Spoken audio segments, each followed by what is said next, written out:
We already know that the consumer is in more control of the brand relationship than ever. And we know that this is because they have so much access to information. They trust one another more than they trust the brands, and their word of mouth is magnified by 10x or more due to social media. And we know that consumer lifestyles are changing more than ever. We're more committed to environmental sustainability, to personal health, and to diet. So the importance of innovating and introducing new products is more paramount than ever, and the margin of error is smaller than ever as well. Now, we do know that brands also have bolstered their ability to understand their consumers and meet consumer demand.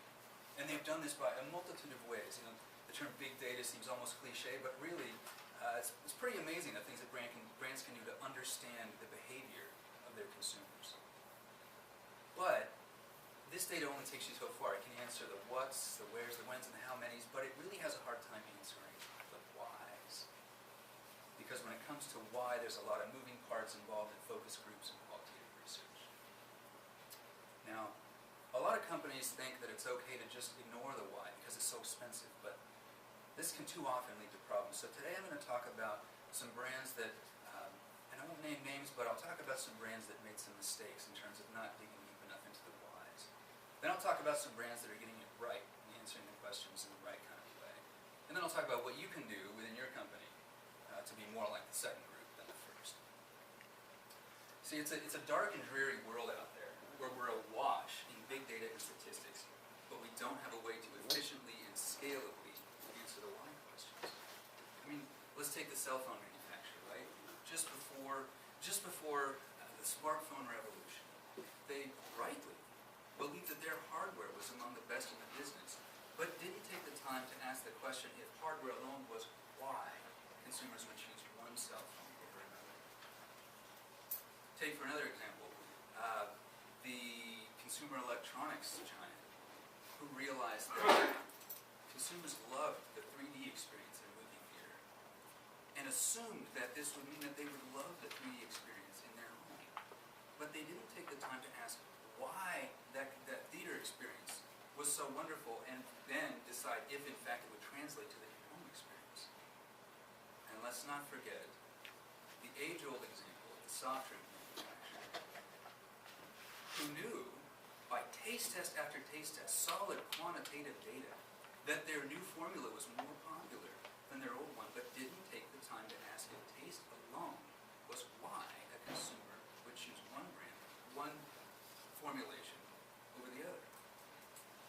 History is full of data-driven mistakes. And we could spend the rest of the evening talking about these examples.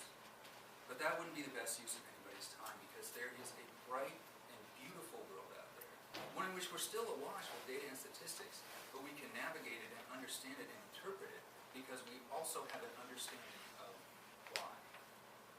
The best in the business are doing this already. Take Unilever, for example. Annual revenue $60 billion. Annual sales growth 4.1%.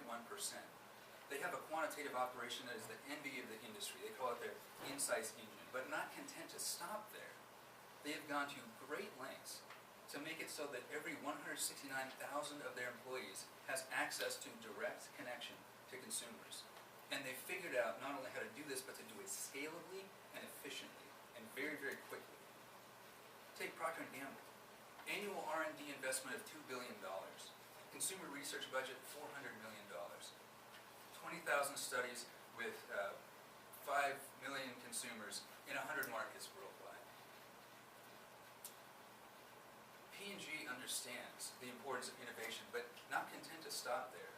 They launched their Connect and Develop program, in which innovators could communicate with category leaders within the organization. Not content to stop there, they launched pgconnectdevelop.com, in which everyday consumers could communicate their innovation suggestions directly to category leaders within the organization. And PepsiCo, annual revenue $63 billion. Their insights team used to have more of a function of simply reporting the many data and statistics they were bringing, but this is changing.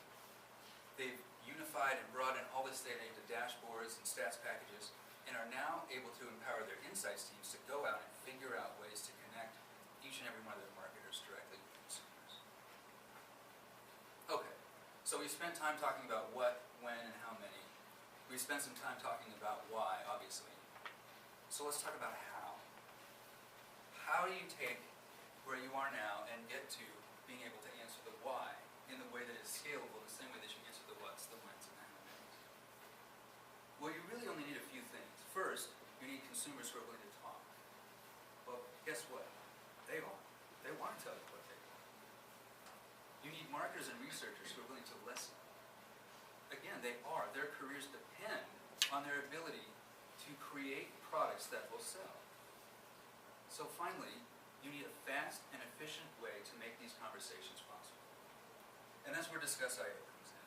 We are an on-demand Consumer Connect platform that connects researchers and marketers directly to consumers using programmatic recruiting and one-on-one live video conferencing. Ladies and gentlemen, thank you so very much for your time this evening.